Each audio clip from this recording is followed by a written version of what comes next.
people still use them somewhat, but not much. It's mostly for, like I said, informal letters, like you're writing a friend, or, you're old. That's basically what it comes down to. So, the amusing thing about that is, I bought a lot of, 20 of them. They're all well and truly over 100 years old. Or I bought a lot of 10 of them, and they cost about $2 a pop. Mm-hmm.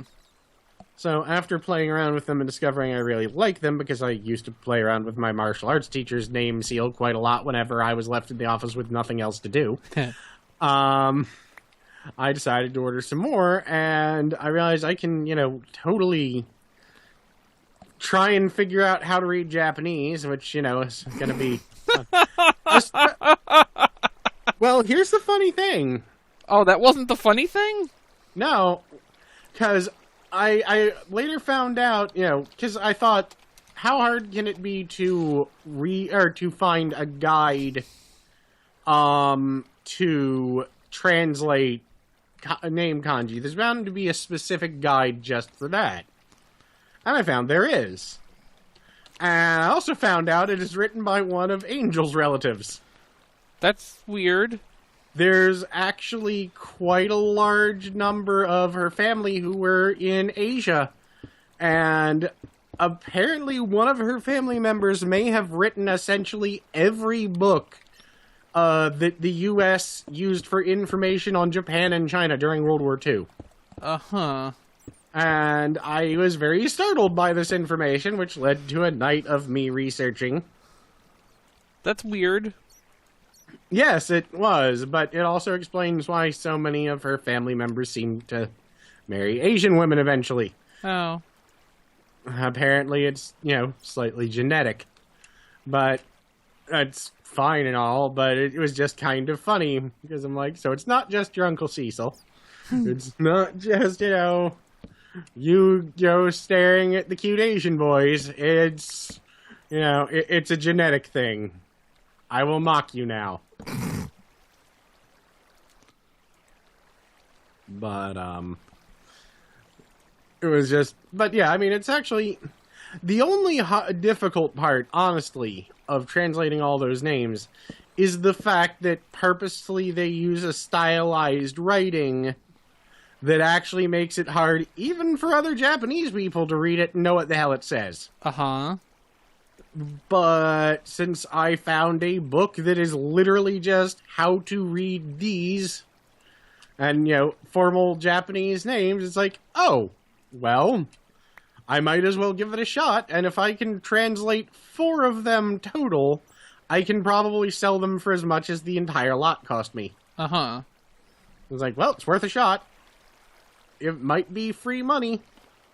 I guess I didn't cut this floor right. But, it was just kind of shocking to discover how many extremely important military people there were in her family she didn't even fucking know about.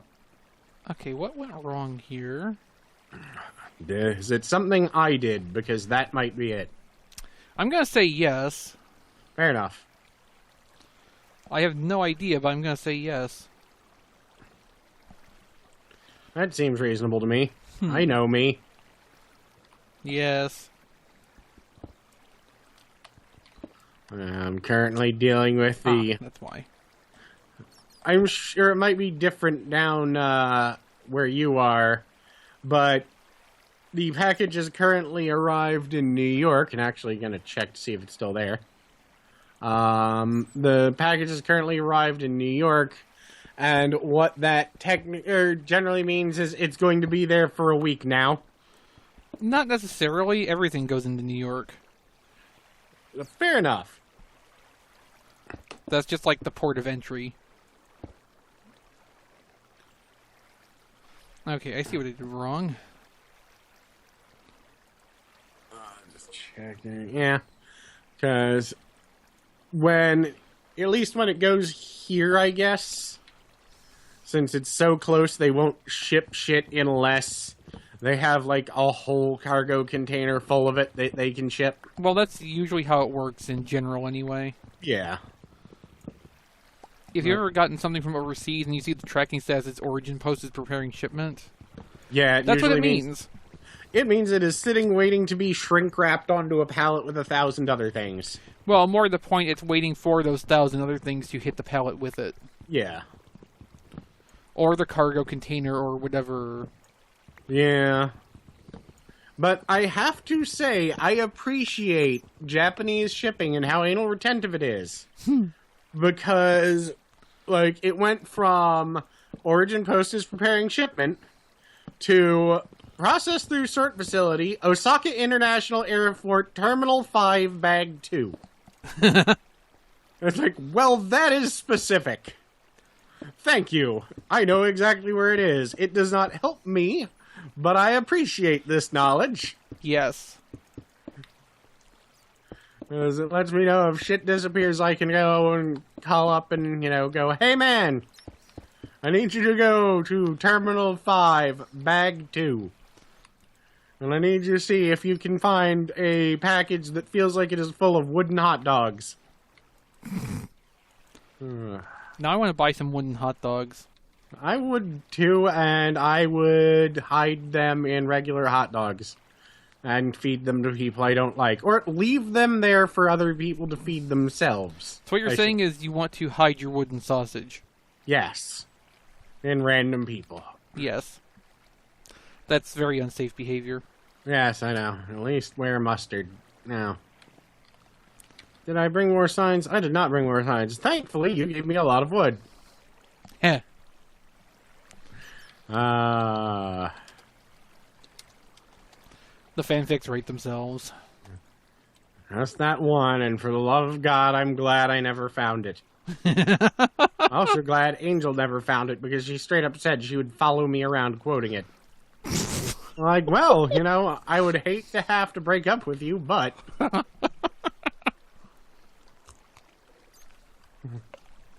But it's like she said, it wouldn't have bothered her if it was, you and I, because you would have found that hilarious. It would have been if it was me and Rob. Well, that would just be creepy. Yes, that would be terrifying, but Yeah. That's the internet. Well, yeah. Of course, I still have a friend who... At the same time, I cannot say anything about, too much porn being creepy. Because I have, or about creepy porn in general, because I do have a friend who purposefully wanted to show people he was a bad person. So he actually got himself permabanned from fanfiction.net. It is actually very hard to do that. What'd he do? Oh, he wrote a whole mess of extremely explicit Cardcaptor Sakura porn. I see. Not, like he said, it's not his kink. He just wanted to prove to people that he was a bad enough person that he could get himself banned if he desired. But is he a bad enough person to save the president? Yes, he was a bad enough dude. But, that was... I was like, alright, you win. I've called myself a bad person over many times, but that is definitely one that I cannot compete with. It's like, yeah, everyone says that, but I'm pretty sure everyone is a horrible person inside. Like, well, we are, but most of us don't do that.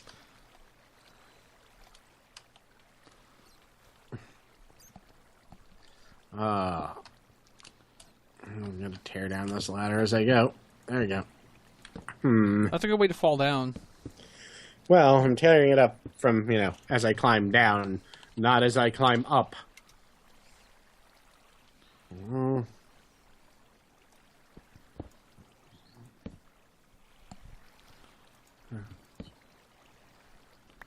Just checking something.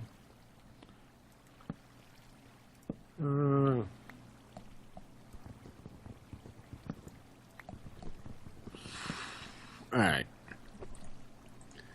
Just double checking a few things. I made a little sketch about what I wanted to try and do now. I'm looking at it going, was I drunk or asleep?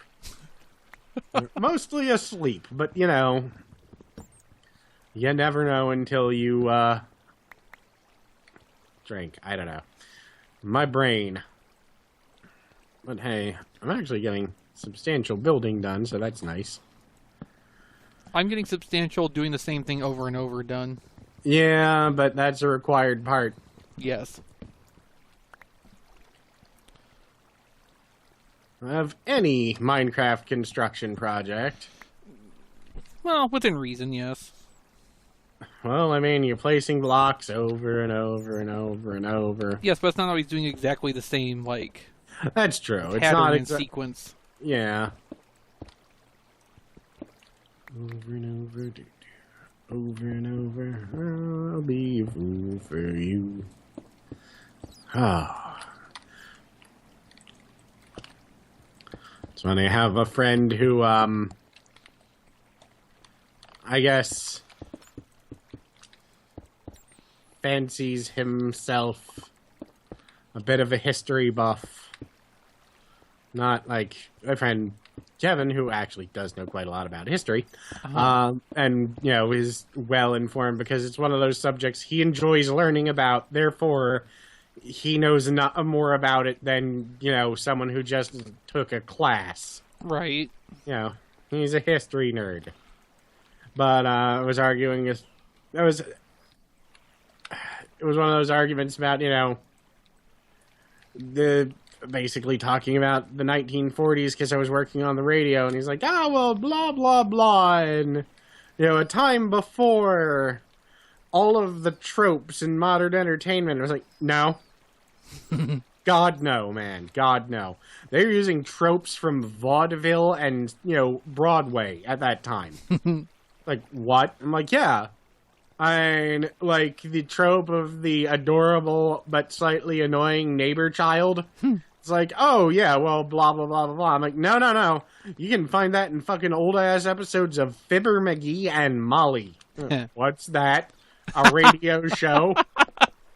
You can find... Fibber McGee and Molly is hilarious. I told him, you know, you should check it out. You will not be interested in it at all because it's not a visual media, but I don't know. I like audio media, so it works for me. Mm-hmm. Like, I kind of wish that they translated more Japanese audio plays into English, because I would totally be down for listening to us. Yes, I'll read the words. Well, I'll read the air. I'll read the air with my ears. It'll be fine. Some weird-ass synesthesia shit going on there, but... it was, you know, like, I was just sitting there going over a list of all the annoying Hollywood, or, you know, old-ass Hollywood tropes. It's like, they're that old. I'm like, they sure are. They're more of a classic and a tradition than they are a trope at this point. I mean, a trope really is just a tradition, but it's considered to be an overused thing. Now, it's an effing tradition. You can't really be Hollywood why did I break that block? I need to put more down. Like, if you don't do it, people actually notice that it's not there and get more upset. Good old Hollywood. And the funny thing is, I started re-listening to radio shows again recently because my uncle, who is, you know, a very nice, very intelligent, distinguished older black man, was talking to me about, you know, some of the more racist radio shows like Amos and Andy, which, yeah, was horribly racist. But he was like, yeah, everyone I knew listened to that, always. I'm like, well, didn't they find it, you know, offensive? Like, oh yeah, it was definitely offensive, but the black guys were smarter than everyone else on the show. Always. Without fail. Everyone on the show was retarded. Like, really? Like, yeah. Like, I listened to it and I was like, God damn, they're right. All the white people on this show are dumbasses. Like, I guess, you know, I just never watched it or listened to it, and like, okay, well, but mostly I liked all the old horror shows like Suspense and Inner Sanctum, because they're so ridiculously over the top that it's actually kind of hilarious. Just how did people ever find these horrifying? And then you realize, well, at the time, it's not like there were Blood Explosion, the movie Part 4. So, like, yeah, I guess you had to let your imagination go completely wild. And then when you actually stop and let your imagination go wild while listening, it's like, yeah, these can be pretty scary.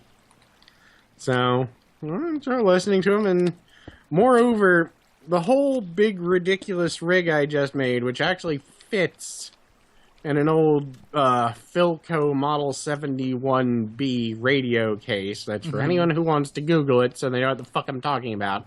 Because I didn't know that was what it was called, and I had to Google it. It all fits right into the case. It actually would fit into something about, like, 1/10 of the size. But Right. I could put in a smaller speaker. But,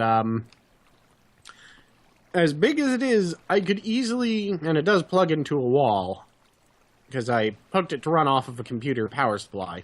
Uh-huh. It could actually run off of a USB battery pack. So, and it's got a lot of fucking volume, too. That's the funny part. I thought it was going to be really, really quiet, so I put in a little tiny 15-watt headphone amplifier. Mm-hmm. And I put in a decent-sized speaker, and every time that thing goes off, I turn it on, if I have not turned the volume down to nothing before I turn it on, it will deafen me. Huh. Like, all right, turn it on. Like, all right, well, I have no ears. All right, turn on some torches. Well, my water system works. Hooray! Because I just had to let myself out of a sealed chamber Wow, by riding through the system. I forgot water. I need more water. Don't I have a little water pit? Yes, I do. So do I. Yeah. I've got water by the numbers.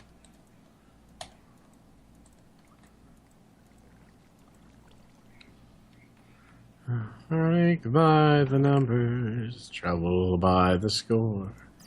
God damn it.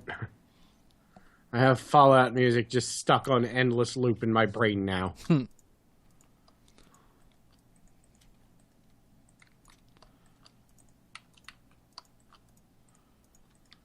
The day that I stop counting, that's the day a squirrel kills me.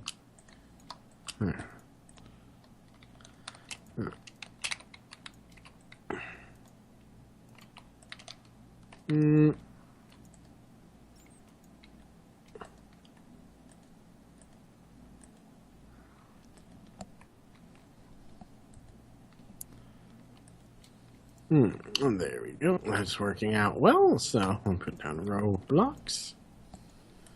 Doot, doot, doot, doot, doot, doot.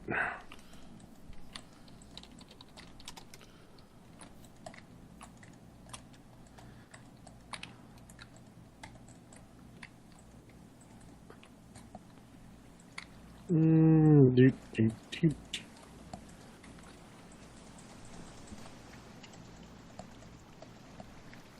Man, that's working out. Working easier than I expected. Something must have gone wrong. Yeah, I know, right? And these chambers are slightly abnormal size, so I'm guessing it's because I am, half-assing it.